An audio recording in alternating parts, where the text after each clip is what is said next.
उत्तराखंड में चुनावी सियासत हुई गर्म। कांग्रेस और भाजपा के बड़े बड़े दावे। हरीश रावत ने भाजपा को घेरा और कांग्रेस के चेहरे पर दिया बड़ा बयान। मुख्यमंत्री धामी ने बंगाल चुनाव को लेकर कर दी भविष्यवाणी। धीरे धीरे चुनावी माहौल की ओर बढ़ रहा है उत्तराखंड। उत्तराखंड की राजनीति में चुनावी सरगर्मी लगातार बढ़ती जा रही है। एक और काशीपुर पहुंचे पूर्व मुख्यमंत्री और कांग्रेस के वरिष्ठ नेता हरीश रावत ने भाजपा की अंदरूनी कलह, महिला आरक्षण और 2027 चुनाव को लेकर बड़ा हमला बोला। तो दूसरी तरफ मुख्यमंत्री पुष्कर सिंह धामी ने पश्चिम बंगाल चुनाव को लेकर भाजपा की जीत का दावा कर सियासी पारा चढ़ा दिया है। काशीपुर पहुंचे हरीश रावत का कांग्रेस कार्यकर्ताओं ने जोरदार स्वागत किया। इस दौरान उन्होंने भाजपा पर निशाना साधते हुए कहा कि पार्टी के भीतर भारी असंतोष है।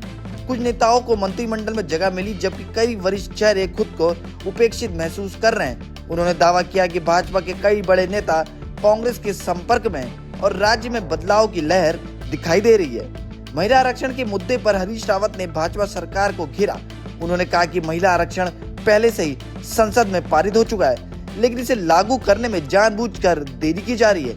2027 विधानसभा चुनाव के चेहरे को लेकर उन्होंने कहा कि कांग्रेस जनता के प्यार और भरोसे के चेहरे पर चुनाव लड़ेगी। भाजपा के अंदर गंभीर मतभेद है, गंभीर झगड़े हैं। एक दो को तो इन्होंने मंत्रिमंडल में ले लिया जो ऐसा झगड़ा पैदा कर रहे थे, लेकिन कुछ लोग बाहर रह गए हैं। वो लोग जो है बड़े गुस्से में हैं और अपने वरिष्ठ लोगों का भाजपा सम्मान नहीं कर रही है। ये दुर्भाग्य की बात है। अब मैं ये नहीं जानता, क्योंकि ये काम अध्यक्ष जी और हमारे जो कैंपेन कमेटी के चेयरमैन हैं, ये उनके दायित्व क्षेत्र में है। मैं नहीं जानता, लेकिन इतनी भनक मुझको भी है कि कई नेतागण भाजपा छोड़ करके, जिनमें मंत्री भी हैं, वो भी जो है इधर आना चाहते, बल्कि उनमें से एक आध दो जो है उजाड़ू बल्द भी है। तो वहीं मुख्यमंत्री पुष्कर सिंह धामी ने पश्चिम बंगाल चुनाव को लेकर बड़ा बयान दिया। उन्होंने कहा कि वहां जनता बदलाव चाहती है और एग्जिट पोल भी इसी ओर इशारा कर रहे हैं। धामी ने विश्वास जताया कि मतगणना के बाद पश्चिम बंगाल में डबल इंजन की सरकार बनेगी।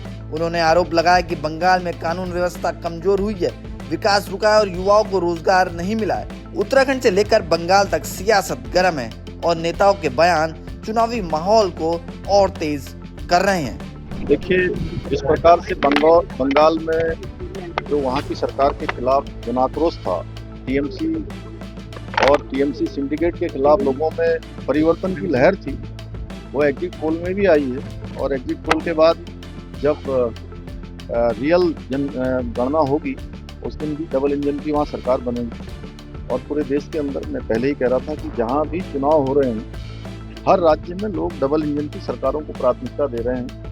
आदरणीय प्रधानमंत्री मोदी जी के नेतृत्व में बंगाल में भी डबल इंजन की सरकार बनेगी।